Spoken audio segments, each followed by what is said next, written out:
Hello friends, कैसे हैं आप। तो आज मैं लेकर आई हूँ आपके लिए कुछ गार्डन एसेंशियल, यानी कि गार्डन में इस्तेमाल होने वाली कुछ ऐसी चीज़ें जो हमें ज़रूरत पड़ती ही है, और कुछ गार्डनिंग टूल्स जिसे हम गार्डन में अपने रोज़मर्रा में इस्तेमाल कर सकते हैं। तो पहले ये आपने मेरे गार्डन में देख ही चुके हैं हैंगिंग बास्केट। ये काफ़ी पहले मैंने मंगाई थी, काफ़ी सस्ते में मिली थी मुझे, करीब 100-150 रुपये में ये मुझे 5 मिली थी। और इनके संग इनके रोप भी हैं लोहे की, जिसे हम इजीली इन्हें टाई कर सकते हैं और हैंग करके ये इजी टू यूज़ हैं। इसमें बस हमें होल करने थे, ड्रेनेज सिस्टम बनाना था, और फिर ये रेडी टू यूज़ हैं। हम कहीं भी इनको टांग सकते हैं अपने हैंगिंग प्लांट्स के साथ। तो काफ़ी अच्छा क्वालिटी तो ठीक ठाक थी। और फिर इनमें मैंने एक एक करके सब में होल कर दिए। 3 से 4 होल करना ज़रूरी होता है। और इसमें आप इस तरह से नीचे कुछ गार्डन वेस्ट और कुछ पत्थर के टुकड़े ज़रूर डालें, जिससे ड्रेनेज सिस्टम हमारा ये कवर हो जाए। और फिर हम आधे से ज़्यादा मिट्टी इसमें फिल कर देंगे। याद रखना है कि मिट्टी हल्की होनी चाहिए। कोकोपीट या बालू मिलाकर इसको आप हल्का बना सकते हैं, और मन चाहा कोई भी आप हैंगिंग प्लांट्स इसमें लगा सकते हैं। वो सबसे अच्छा है पोर्टुलिका, कम केयर वाला प्लांट है। और अब गर्मियाँ आ गई हैं तो पोर्टुलिका ज़रूर लगाइए। कहीं से भी निकाल कर आप इसकी डंडियाँ नीचे से थोड़ी सी पत्तियाँ हटा देंगे, उसे डायरेक्ट सॉइल में लगा देंगे, और ये हो गई हमारी पोर्टुलिका तैयार। कहीं भी इनको हैंग करिए, ये कड़ी धूप में और अच्छी धूप में बहुत हमें बेहतरीन रिजल्ट देती हैं।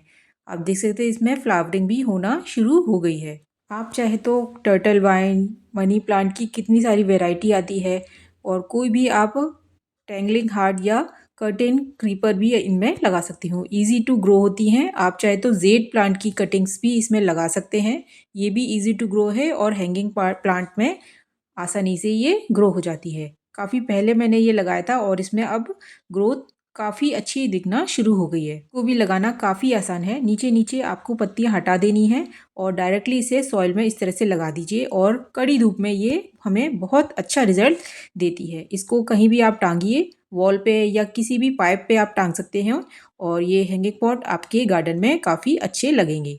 और काफ़ी सारी वैरायटी के प्लांट्स मैंने इसमें लगाए थे। अब चलते हैं कुछ गार्डनिंग टूल्स और एसेंशियल्स जो हमें अपने गार्डन में। इतनी बार जग से काम करते करते मेरी तो कमर ही दुख गई, और पानी डालते डालते मैं थक ही जाती थी, इतने सारे प्लांट जो थे।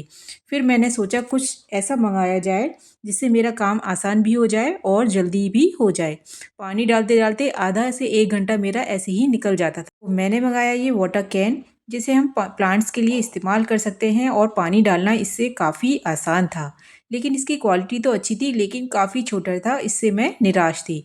तो इसे हम फिल करके मैं दिखा देती हूँ। पानी भरना तो काफ़ी आसान था। इसमें सीधे टैप में लगाकर इसमें एक होल दिया हुआ है, आप आसानी से काफ़ी सारा पानी इसमें फिल कर सकते हो। बस इसमें कैप नहीं थी, जिससे पानी थोड़ा ऊपर की तरफ से निकल रहा था, लेकिन जो आगे से शावर प्लांट्स के ऊपर हो रहा था वो काफ़ी अच्छा था। धीरे धीरे पानी डालने पर ये काफ़ी अच्छा चल रहा था, और इसे पानी डालना काफ़ी आसान था, क्योंकि पानी हम जब जग से या किसी भी चीज़ से डालते थे तो पानी ज़्यादा हो जाता था, और मिट्टी भी उसकी डिस्टर्ब हो जाती थी। तो लेकिन इससे पानी काफ़ी स्लोली और शावर की तरह निकलता है, जिससे मिट्टी हमारी प्लांट्स की हटती नहीं है। आप कम निकालिए या ज़्यादा, और पूरे प्लांट्स पे ये अच्छे से शावर कर देता है। बड़े प्लांट हो या छोटे प्लांट, ये चीज़ काफ़ी अच्छी लगी। आप बैठकर आराम से पानी छोटे प्लांट्स में भी और बड़े प्लांट्स में आराम से डाल सकते थे, और काफ़ी सारा पानी इसमें फिल हो जाता है। तो बार बार पानी फिल करना और उसको उठा के इधर से उधर डालना, काफ़ी ये मेरी मेहनत बच गई।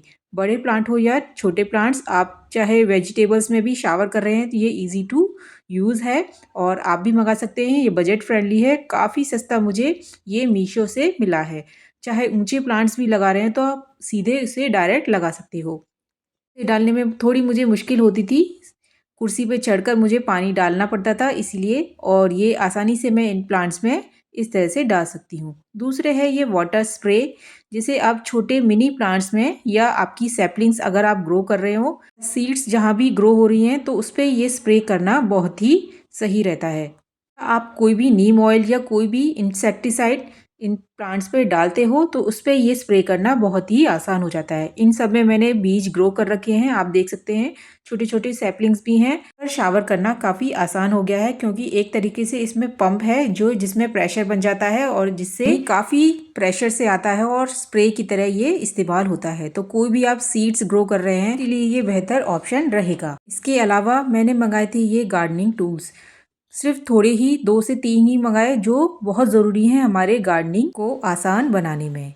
काफ़ी सारे हैं वैसे तो ऑप्शंस थे लेकिन मैंने जो ज़रूरी थे वही मंगाए हैं। अगर आप प्रॉपर गार्डनिंग कर रहे हैं तो इन सब का होना बहुत ज़रूरी है कि आपकी पॉट की मिट्टी काफ़ी ठोस हो जाती है और किसी भी चीज़ से उसको निकालना काफ़ी मुश्किल होता है। तो आप इस कल्टीवेटर का इस्तेमाल कर सकते हैं। इसको सॉइल को लूज़ भी कर सकते हैं या आप कोई भी फर्टिलाइज़र डाल रहे हैं तो उसको सॉइल को हटाकर आप फर्टिलाइज़र डालिए और इजी टू यूज़ है और काफ़ी हल्का है ये।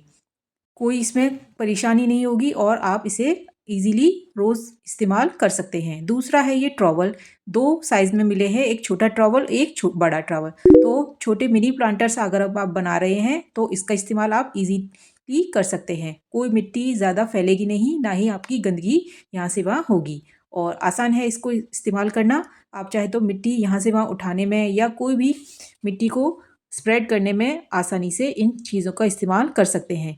तो मुझे तो बहुत पसंद आए और इजीली आप इनको वॉश करके अच्छे से सुखाकर रख सकते हैं। अगर आप गार्डनिंग का शौक रखते हैं तो ये सब चीज़ें आप रोज़ में इस्तेमाल कर सकते हैं। सब चीज़ों को अगर बाय करना है तो इसका लिंक मैं आपको डिस्क्रिप्शन बॉक्स में दे दूँगी। कैसा लगा मेरा आज का वीडियो प्लीज़ आप लाइक करके और शेयर करके मुझे ज़रूर बताइएगा। Thank you for watching. Okay bye, happy gardening.